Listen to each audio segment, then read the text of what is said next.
Where does Daniel Jones rank amongst his NFL quarterback peers? We're going to answer that and other questions on today's special edition of the LockedOn Giants podcast, coming your way next.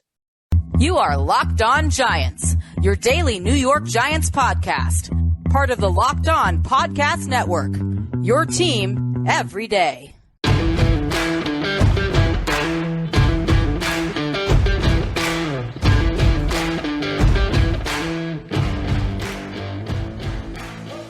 Today's episode of the LockedOn Giants podcast is presented by Prize Picks.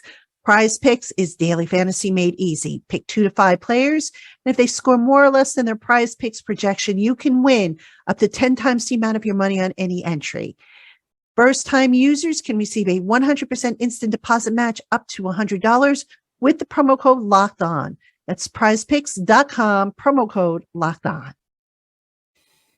Hello, New York Giant fans, and welcome to another edition of the LockedOn Giants podcast, part of the LockedOn Podcast family, your team every day. I'm Patricia Traina, your host, and today is technically a Twitter Tuesday, but we're going to do something just a tad different on this show today, in that I'm going to devote a good chunk of the segment, the first segment, if not the entire first segment, and maybe part of the second one, depending on how the discussion goes, to answering one simple question. Is Giants quarterback Daniel Jones better or worse than some of the other quarterbacks around the NFL?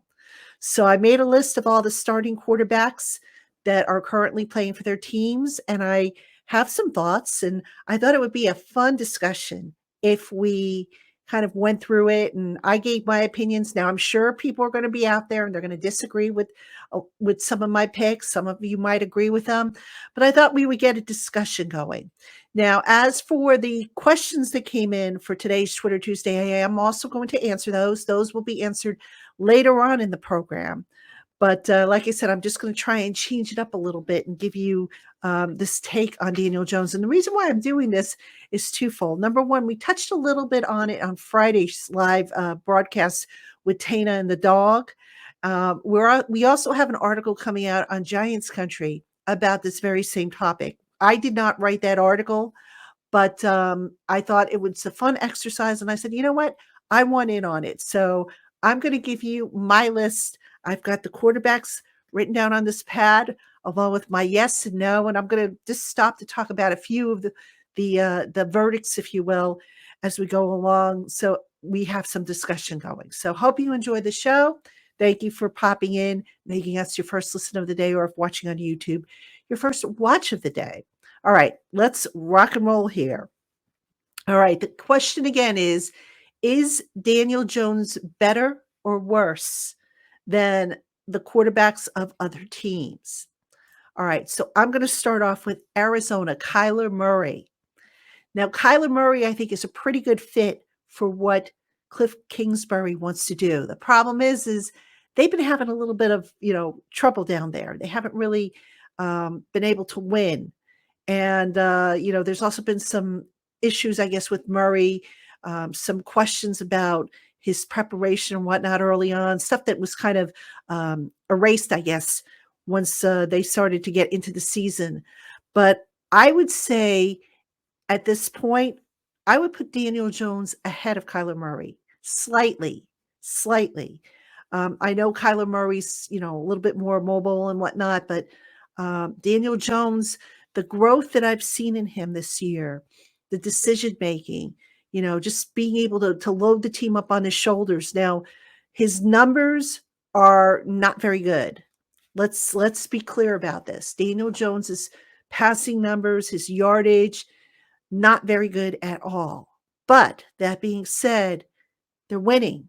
And I know you're going to say, okay, well, yeah, they're winning, but they're getting it done on the legs of Saquon Barkley and Daniel Jones. I get that.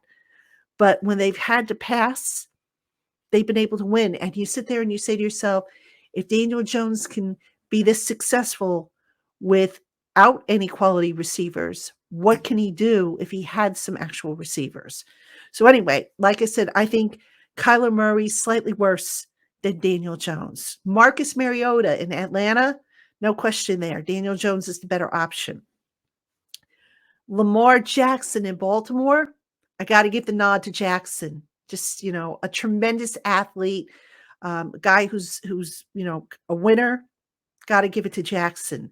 Same thing with Josh Allen up in Buffalo. I know the Bills have had some hiccups this season, but Josh Allen, still, I think, a better quarterback, a little bit more accomplished, having been to the playoffs and whatnot. So I got to give the nod to him. Baker Mayfield in Carolina. Got to give the nod to Daniel Jones. I was never really a Baker Mayfield fan. Thought he was a little overrated coming out of college. Daniel Jones, I thought, just a better player, just a better overall player. Once he straightened out some of the decisions, the decision-making processes and stuff like that. And again, Daniel not perfect, but getting better. His arrow is pointing up. Justin Fields of Chicago. I would say they're probably even. I mean, Justin Fields, I think if he had a little better supporting cast, could be better than what he's showing now. So kind of the same situation, I think, with Daniel Jones, who, again, if he has a better supporting cast around him, in terms of receivers, I think he can do a lot more. Let's see. Joe Burrow of Cincinnati. I got to give the nod to Burrow, Super Bowl quarterback. I mean, that's always gonna take the cake. Jacoby Brissett of Cleveland. Okay, got to go with Jones on that one. Dak Prescott of Dallas. I'm going to give Dak the nod there. Dak is a little bit more accomplished. Has had, he's won a few more games than Daniel. I know I don't want to give the Cowboys any credit, but got to give them credit. Dak's a little bit of a head, I think, than Daniel right now. Russell Wilson at Denver. Russell Wilson's interesting because years ago, I remember having a conversation with one of my colleagues, and I remember we were talking about Russell Wilson, and he said to me, he is a system quarterback, and if he ever leaves Seattle, he's going to be exposed for being a system quarterback. And from what I understand, Russell Wilson not doing too well out in Denver, and they just invested a lot of money in him. So I would say, even though Russell Wilson has been to the Super Bowl and has won a Super Bowl, right now, if we're talking right now, I got to give the nod to Daniel. But if we're talking career, complete body of work, Russell gets the edge. If you go to the Super Bowl, you win a Super Bowl, you get the edge. It's that simple.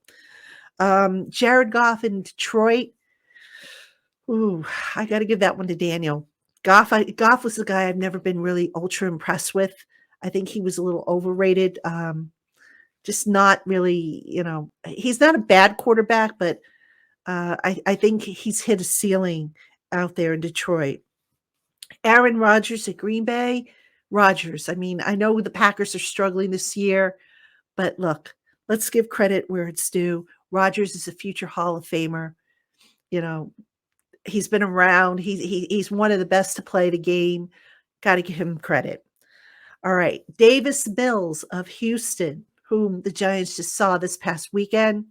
I think you give the nod to Jones, hands down. All right. Let's see. Matt Ryan of Indianapolis, who was just recently benched. Okay, that kind of speaks for itself, right? If the quarterback's been benched, it means he's struggling, whatnot. Daniel Jones gets the nod there. Trevor Lawrence of Jacksonville. This one's interesting. I'm going to give a slight nod here to Trevor Lawrence, only because I think Lawrence has a ways to go before hitting his ceiling. I think Daniel is a little closer to hitting his ceiling. So I just, for some reason, like Trevor Lawrence a little bit better as a prospect than Daniel Jones in this particular case. All right. We're going to take a quick break, and then I'm going to give you the second half of my list in segment 2 of the program. And then in segment 3, we are going to answer the questions that came in on this weekly Twitter mailbag. So don't go anywhere. And now a word from our sponsor, Prize Picks. Giant fans, playing daily fantasy based on player projections has never been easier than when you visit prizepicks.com. Pick 2 to 5 players, and if they go on to score more or less than their Prize Picks projection, you win up to 10 times the amount of your money on any entry. There's no competing against other people. It's just you versus the projections available. PrizePicks is currently operational in over 30 states and in Canada, and they offer projections on every sport. Entries can be made in 60 seconds or less, and PrizePicks offers safe and fast withdrawals. So go ahead, download the PrizePicks app today or go to prizepicks.com to sign up and play daily fantasy sports. First-time users can receive a 100% instant deposit match up to $100 with the promo code Locked On. Don't forget that promo code. It's Locked On at sign up at prizepicks.com.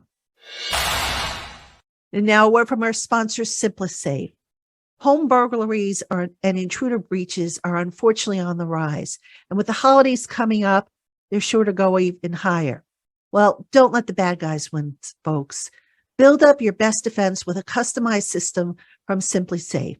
Used and trusted by thousands of people, SimpliSafe is cutting-edge technology powered by 24/7 professional monitoring agents who always have your back.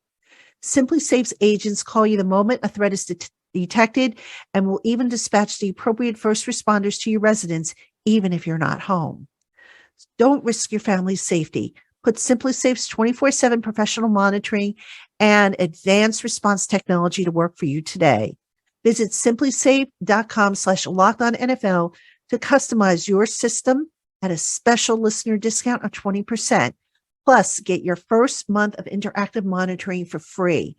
That's SimpliSafe, simplisafe.com/lockedonnfl for your customized 20% discounted security system and free month of interactive monitoring.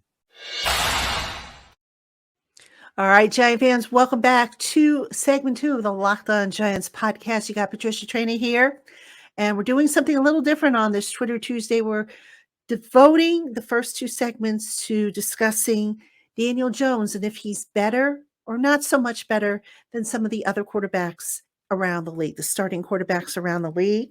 We're about halfway through the list. So we're going to finish up the list in this segment, and then we're going to get to the Twitter questions that came in as part of the regular mailbag. So thank you for joining us, as always. And just real quick for tomorrow's show, I'm hoping to have an interview for you. You know, I've been trying to get you interviews as we go along. If this one comes through, I think you're going to like it. It's another former player who has a world of insight, and I'm really looking forward to speaking with this gentleman. I think he's going to be able to give us a lot of information, a lot of insight, especially on the Giants offense. He is a former offensive player. That's all I'll tell you. And you'll just have to tune in tomorrow to see who it is. So hope you will tune in. All right, let's get back to the evaluation of Daniel Jones and if he is better or worse than the other starting quarterbacks. All right, so we left off with Trevor Lawrence of Jacksonville. Up next, Patrick Mahomes of Kansas City. No brainer there. Mahomes gets the nod. Absolutely. Matthew Stafford of the Rams. Stafford went to the Super Bowl, won a Super Bowl. I got to give him the nod there. He seems to have found new life with the Rams after being traded from Detroit. So I got to give Stafford the nod, hands down. Justin Herbert of the Chargers. This one's tough. I actually liked Herbert when he was coming out of school. I was hoping the Giants would wait for him, and they didn't. They went with Daniel. I think Herbert has a little bit higher an upside than Daniel at this point. So I would give Herbert the nod here over Daniel. I just think he's got more of an upside. So sorry. I'm a big Herbert fan, and if I were playing fantasy football, Herbert would have been my quarterback that I would have picked for this team. All right, Derek Carr out in Las Vegas. I got to give the nod to Jones. The Raiders are just a mess. Not all of that is Derek Carr's fault, but you know, I could see them potentially moving on from him. Let's see, down in Miami, Tua. Liking what Tua's doing. He's coming along, and he seems to be coming along in Mike McDaniel's system there. So, gonna give the nod a little bit to Tua, I think.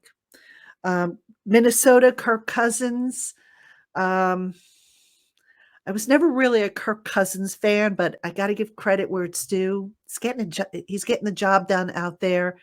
Has a little bit better system.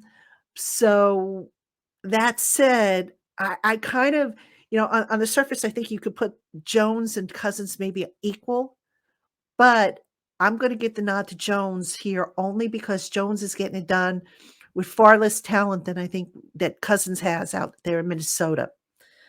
Um, New England, Mac Jones, still a young developing quarterback, so who's had some injuries issues. I think the jury's still out on Mac Jones, to be honest with you. So that said, I think I might go with Daniel in that case. Down in New Orleans, Andy Dalton. Um, I think Daniel Jones is a better option there of the two. Over in Florham Park with the Jets, Zach Wilson. Ooh, that's an interesting one. I wasn't a huge Wilson fan when he was coming out of school, but I think he's got a lot of potential. But that said, I'm going to go with Daniel here. I think Daniel's in a better system, a system that's got him finally on the right track and finally able to show what he's capable of doing. I go with Daniel. Out in Philadelphia, Jalen Hurts. Got to go with the Eagles. I know, wash my mouth out with soap, right? Because I'm actually picking the Eagles for something, but let's give credit where it's due. As I record this, the Eagles still undefeated. Hurts is playing really well. He seems to have found his groove in under Nick Sirianni and that coaching staff. Got to go with Hurts. You know, Pittsburgh, Kenny Pickett. He's a rookie. I kind of feel bad making this comparison because Pickett is a rookie, but I would tend to go with Jones. I think over the rookie at this point. Obviously, Seattle, Geno Smith. Hmm. I could see the two of them being on par as far as like a contract goes, but I think I'm gonna give the nod here slightly to Daniel Jones. Um, Again, you look at what he's done without having a full blast of you know, quality receivers and pretty good. And again, I know Saquon has been a big part of the offense, but it all comes together, and at some point the Giants do throw the ball and Jones is setting, he's on his way to some career highs with completion rates and whatnot. He's also cut down on the turnovers and stuff. So yeah, I got to go with Jones there. Um, Jimmy Garoppolo out in San Francisco. Wow. I got to give a slight edge to Jimmy G. He's a guy I've always liked. I've always thought he got a raw deal. Never thought he was coming to the Giants, by the way. I know earlier in the year there was talk about maybe Frisco trading him, and then Trey Lance got injured. So yeah, but I don't see Jimmy G lasting with the 49ers. I think once Trey Lance is healthy next year, Jimmy G's gonna have a new home someplace. Tampa Bay, Tom Brady. Come on, no question there, right? Brady's to go. So let's give credit where it's due. Ryan Tannehill in Tennessee. I think Jones is better than Ryan Tannehill. Really do. I think he's past him. I think if you had asked me this last year, I would have said no way. Tannehill's better. I don't think that anymore. And then finally, Taylor Heineke in Washington. I got to give the nod to Jones. No questions asked there. Now, you're probably saying, why did I go through this exercise? I went through this exercise because there's going to be in the offseason a lot of quarterback movement. You're going to have guys that are going to be cut, guys that are going to be moving on in free agency. Jones obviously is in the final year of his contract, and I believe the Giants will bring him back. They won't sign him to huge money, but I think they will look to bring him back. But here's the caveat now. What if one of these teams who has a quarterback who's not very good or who's a free agent decides they want to make a run at Daniel Jones? Could that happen? It could. You can't rule it out. I do think, it would behoove Daniel to stay with the Giants to stay in the same offensive system 2 years in a row. I think it would be a big help to him. I think Joe Shane is going to go out. He's going to finish rebuilding that offensive line. He's going to get him better receivers, which is going to be important. But you never know. Somebody might come along and overpay for Daniel Jones. And now suddenly Giants have to go in a different direction at quarterback. I don't think that will be the case. As I've always said, excuse me, I think the Giants will look to get Daniel Jones done before the start of free agency. This way, if they need to put the franchise tag on Saquon Barkley, they will do so. I think that is the preferred way to do things. Get Daniel done, because that contract shouldn't be that difficult to do, since we're not talking a humongous money and probably we're not talking a lot of years. Focus on Saquon Barkley, because that contract, I think, is going to be trickier to do. So that's what I see with the quarterback situation moving forward. And again, the purpose of going through this entire list was to kind of, my opinion, you might agree, disagree, which is fine, but there are teams out there with worse quarterback situations than what the Giants have with Daniel Jones. And I think the big thing that they have to ask themselves, the Giants, that is can we win without Daniel Jones? They have proven that they can win with him. Can they win without him? And I'm not so sure that, at least what we saw going back to last year. And I know they had two backup quarterbacks that really shouldn't have even been on the team. But the Giants struggled without Daniel Jones. And I think it's time we acknowledge and say he's a core piece of this team, that if he goes down for any lengthy period of time, team might be in trouble. So we'll see what the Giants do. We've got plenty of football left before that decision gets made.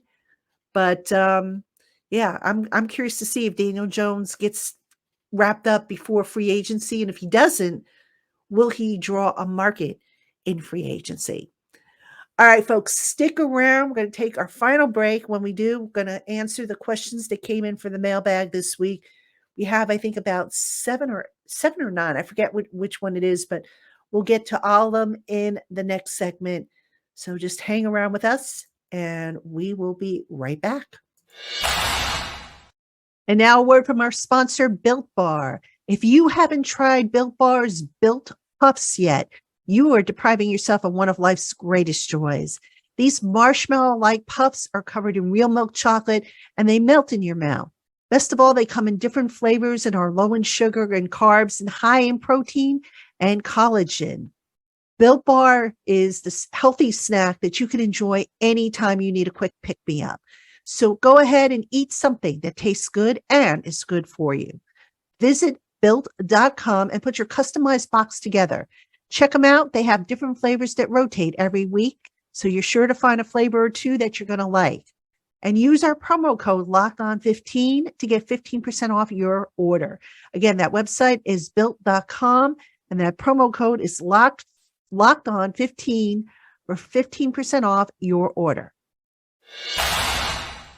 Hey, Giant fans, thanks for making the Locked On Giants podcast your first listen today. For your second listen today, check out Locked On Sports Today.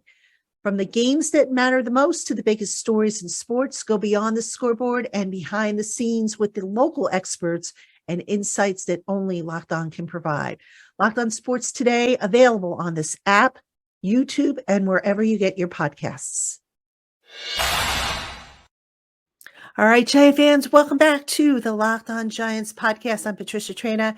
It is a Twitter Tuesday, but we mixed things up a little bit. I devoted the first two segments to answering the question of Daniel Jones is better or worse than some of the other starting quarterbacks around the league. And again, I'd be interested to hear your thoughts on it. If you agree or disagree with me, let's get a discussion going. Post a comment underneath this video if you're watching on YouTube, or if you're listening on our audio platform, send me an email and let me know what you think. Keep it respectful, please. I get enough people who say, "Oh, you don't know what you're talking about." It's okay to disagree with me without being snarky. So let's hear from you.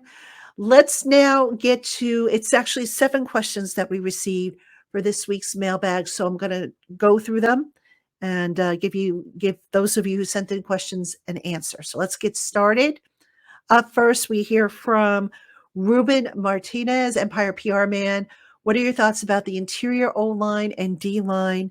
I think combined, this might have been the best game this season so far. All right, Ruben, thank you for the question. Thanks for kicking things off. I thought the O line and the D line against the Texans, you're right, best game they played. The running lanes were open. I liked how the Giants mixed things up on offense, how they ran some inside and outside zone runs. They were getting holes for Barkley. They were getting it done, and when they did have to pass for the most part, I don't think Daniel Jones was under pressure all that much. Now, the D-line, what can you say? My goodness. Dexter Lawrence, stud. Leonard Williams, stud. I mean, those guys were wreaking havoc. And you know what?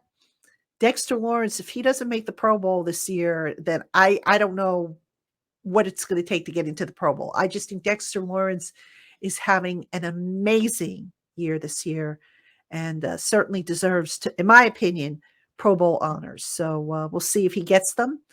So thanks for the question, Ruben. All right, up next, Adam Garrison. Does the NFL have a way to buy out contracts like other sports do? Seems like Golladay and the Giants could benefit by parting ways.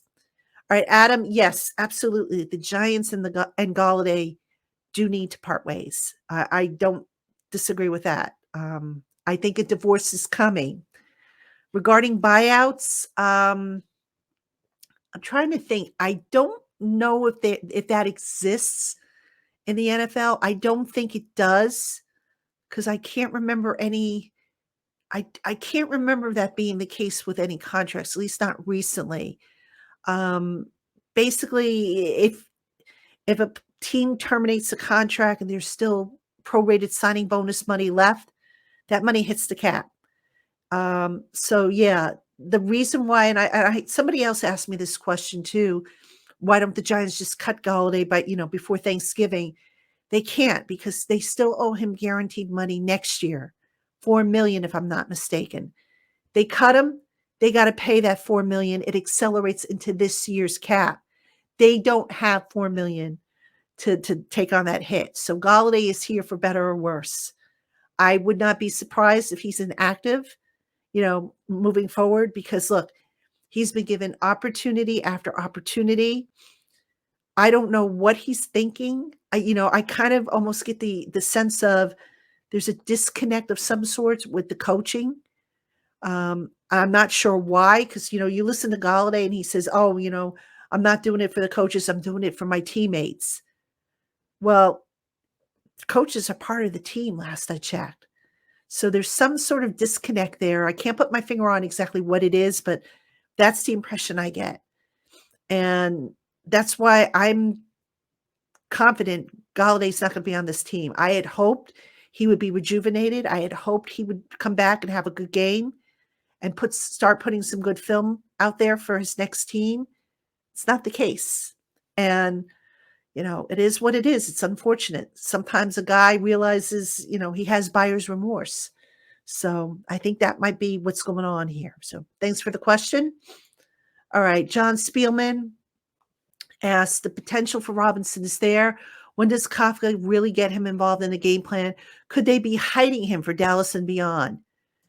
John, my friend, that's actually something I wrote about on Giants Country. I wondered if perhaps the Giants in the game against the Texans and this next game coming up against Detroit, maybe they're holding back a little bit, doing what they need to do, bare minimum in the game plan, and not throwing open the books to give the NFC East opponents that they're going to face an opportunity to break down that film early. That would not surprise me. I think Brian Dable, Mike Kafka would deny that. Wouldn't surprise me though. I mean, there's a little game involved here in terms of showing your hand, a little poker, if you will. And I can't see the Giants showing their hand this early.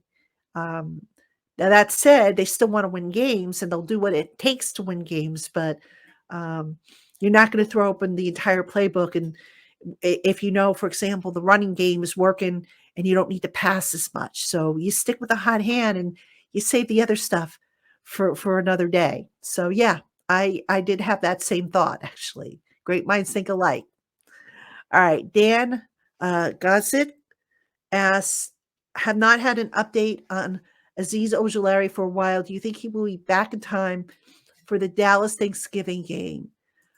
I'm trying to remember when they put Ojulari on IR and if he's met the requirement. Let me think. Actually, I'm going to see if I can look it up for you real quick. Ojulari was put on IR October 23rd. So if he was put there on October 23rd, let's see how many games he has missed. So he missed, was it the 23rd? Hold on. Let me just double check. Hold on. I'll double check that date. The Giants put him on, so October 23rd, the Giants went to actually it was the day before the 23rd. It was that weekend, I think. So the 23rd, so he had to miss 1, 2, I think he's got another week to go before they open up his window. I think it's 4 weeks. So, they would probably open his window, I think, after the Detroit game, if he is healthy enough, which means I don't see him being ready for Dallas. Maybe the week after, if he is healthy enough, but I'm pretty sure it's 4 weeks and not 4 games for IR. So, if he went on the 23rd, so that's 1, 2, 3. Yeah, that's about 4 weeks. So, unless I'm miscounting, maybe no, it wouldn't be this week. It would be, I'm pretty sure it's going to be next week. But point being is I don't think he's going to be ready for Dallas. I'd be surprised if he's ready that soon. But you never know. Maybe. I mean, I didn't think Ellerson Smith would come off, the IR list as quickly as he did, and he did. So we'll see if he's ready to go. I can tell you, having seen Aziz Ojulari, he's walking around fine, moving around fine. Got to be getting close, if not already there. So thanks for that question. All right, I just answered this one actually. So let's go to the email questions. We got 3 email questions. Actually, not quite 3, because I know Renato P asked 3 questions. So, but nonetheless, we have a question from, let's see, this is, oops, actually I went out of sequence here. I'm sorry. Hold up. First up is Renato P, who has 3 questions here. Do you believe Slayton will stay with the team next year? What would be the contracts you expect for Julian Love? Since Blake Martinez retired, does this change the cap space? All right. One at a time. Ruben, I think the jury's out on Slayton. I think they might look to upgrade. I know they're definitely going to add a receiver. Probably in the draft. I would not be surprised if they added one also in free agency. If Slayton can come back on a reasonable deal, I could see him returning. Absolutely. As far as a contract for Julian Love, I know I did an article over on Giants Country. I don't remember the numbers I wrote, but I estimated, I want to say it was something like 3 years. I want to say 3 years, 18 million, something like that. I can't remember the exact number, but the article's over on Giants Country. It was something I put up during the buy. Regarding the Blake Martinez contract, and if that affects the cap space, no, has no bearing on it. The dead money accelerated. He signed elsewhere. He signed with the Raiders. It is what it is. So they've got to eat that money, unfortunately. So thanks for the questions. Let me see. Next question came from Len J. Right now, the Giants have 9 draft choices and should get 2 more comp picks to give them 11. Because they have so many needs, I could see Shane trading back in a couple of rounds and the Giants have 13 draft picks. I don't think there's anything Shane loves as much as he does draft picks. The best way to build a team. I think 13 draft picks is a possibility. Your thoughts? All right, Len, kind of early to be talking about the draft. Giants are making a push for a playoff spot. I don't think the draft class is set yet. The juniors and underclassmen, they've got to declare yet. So that's all going to influence what teams do. How deep, suddenly, you take a spot that looks weak in the draft, and now suddenly you get a bunch of players that declare, and now it gets stronger. So I just think to talk about the draft right now in any capacity, Len, too premature. But one thing I will say is I agree with you. Shane does love his draft picks, and especially those day 1 and day 2 picks. They are premium picks, probably why the Giants did not trade for a receiver during the bye week or before the before the trade deadline. So I do agree with you on that. But as far as, trading around like he did last year, let's wait and see. We also got to wait and see what does he do in free agency. They didn't have cap space last year, remember? So they had no choice but to rack up draft picks. Let's see what they do in free agency, and then we can kind of get a better beat as to what he might do in the draft. So we've got time on that.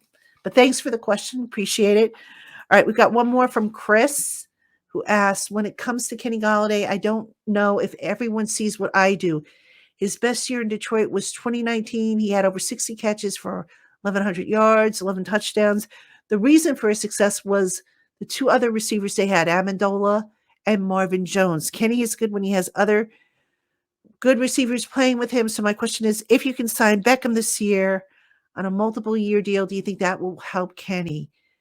Chris, they're not signing Odell Beckham again. I get this question every week, it seems. I don't know how many more times I have to say it. They don't have money to sign Odell Beckham this year. I mean, guys, look at the salary cap. Unless Odell is willing to come here and play on a veteran minimum, which the Rams supposedly try to get him on, he ain't signing here. It's that simple. So to your point, though, about Kenny Golladay and the supporting cast, I think you make a valid point there. All right. Now, that said, the fact remains, and this isn't Kenny's fault. All right. Because look, if somebody offered me $72 million contract, I'd jump all over it. No questions asked, even though, maybe that's not my true value. It's close to it, but not my true value. But anyway, no, just kidding. So yeah, Kenny Golladay was paid to be a number one receiver. He was paid big money, got a backloaded contract that they had to keep restructuring. That contract was just obscene, and it is causing all kinds of problems. Now, here's the sick part amongst sick parts in this whole saga. The Giants may not have enough money to get through the rest of the year. Joe Shane may have to go to Kenny Golladay and convert some of that money to a signing bonus to clear some space, which means more dead money is going to get dumped into the cap.